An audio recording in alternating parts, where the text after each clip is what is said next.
A new and potentially groundbreaking case challenging the National Firearms Act and its restrictions on short-barreled rifles is now sitting before the United States Supreme Court. This development comes at a time when Congress has already passed the Big Beautiful Bill, which, among other provisions, eliminates the $200 tax on suppressors and short-barreled rifles.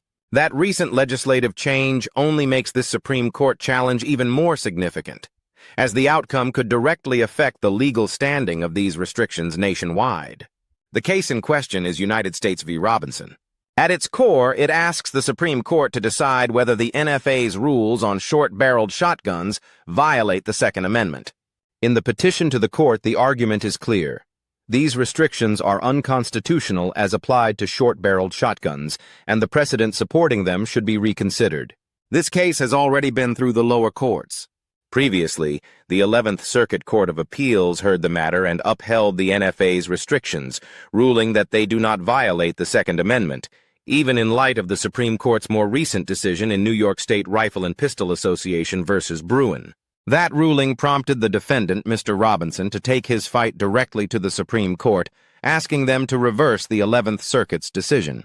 An interesting procedural twist has also emerged. The Department of Justice, under the Trump administration, waived its right to respond to Robinson's petition unless specifically ordered to do so by the court. The case is now scheduled for conference in September, where the justices will decide the next steps. Adding to the momentum, the Second Amendment Foundation has filed an amicus brief urging the court to grant review. Based on recent activity in other similar cases, there is a strong possibility that the court will require the DOJ to file a formal response, just as it did in another NFA-related case currently pending before it. Now, the 11th Circuit's decision is officially up for review by the Supreme Court, and in the petition, two central questions are being presented to the justices. First, does federal criminal punishment for possessing an unregistered short-barreled rifle violate the Second Amendment?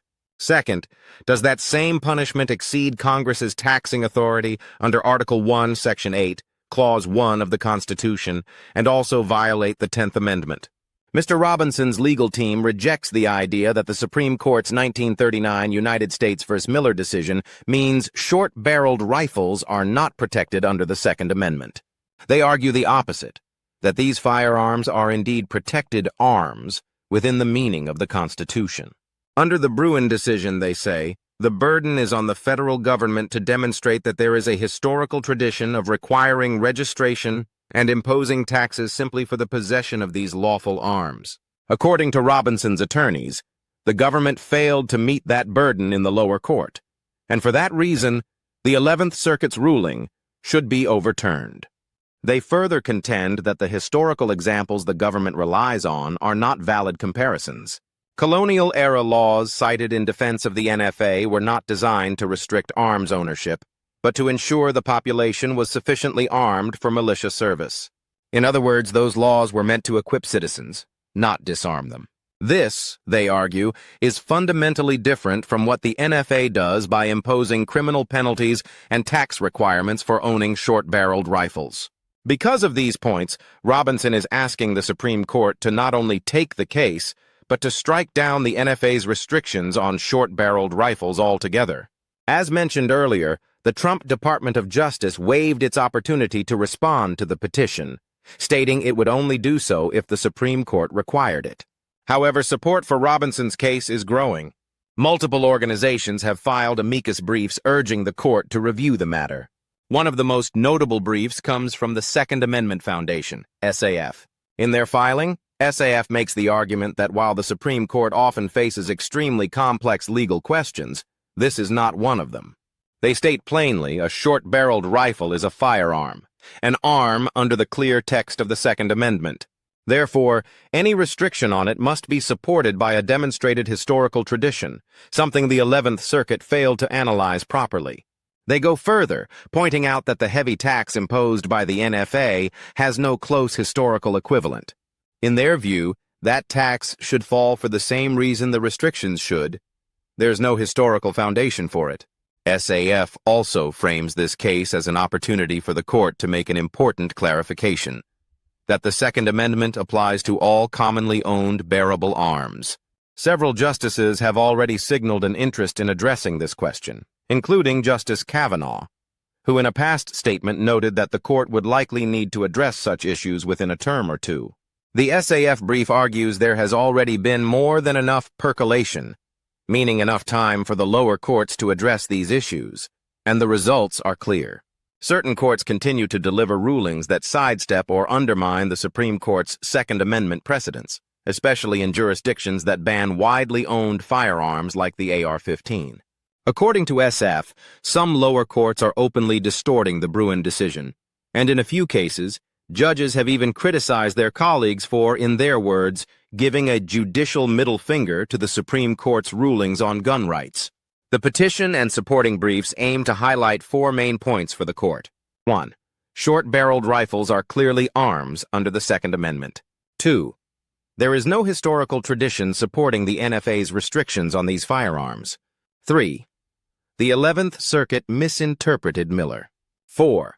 Special taxes on protected arms are unconstitutional. With all of this laid out, the petitioners and their supporters believe the case presents an ideal opportunity for the Supreme Court to correct course, enforce its own precedent, and reaffirm that the Second Amendment's protections are not subject to arbitrary restrictions. This is now the second major challenge to the National Firearms Act's short-barreled rifle restrictions to reach the Supreme Court in recent times, both aimed at striking down these provisions on Second Amendment grounds. The other case is Rush v. United States. In that matter, the Trump Department of Justice also attempted to waive its right to file a response to the petition. However, the Supreme Court ordered the DOJ to submit a response, ensuring that the case would receive full briefing before the justices considered it in conference. Given that precedent, there is a strong possibility the same will happen here in United States v. Robinson. If so, it means we would have two NFA short-barreled rifle cases, both fully briefed, heading toward Supreme Court conference around the same time. The recent change in federal law eliminating the NFA tax on suppressors and short-barreled rifles could also make this moment especially interesting for the court.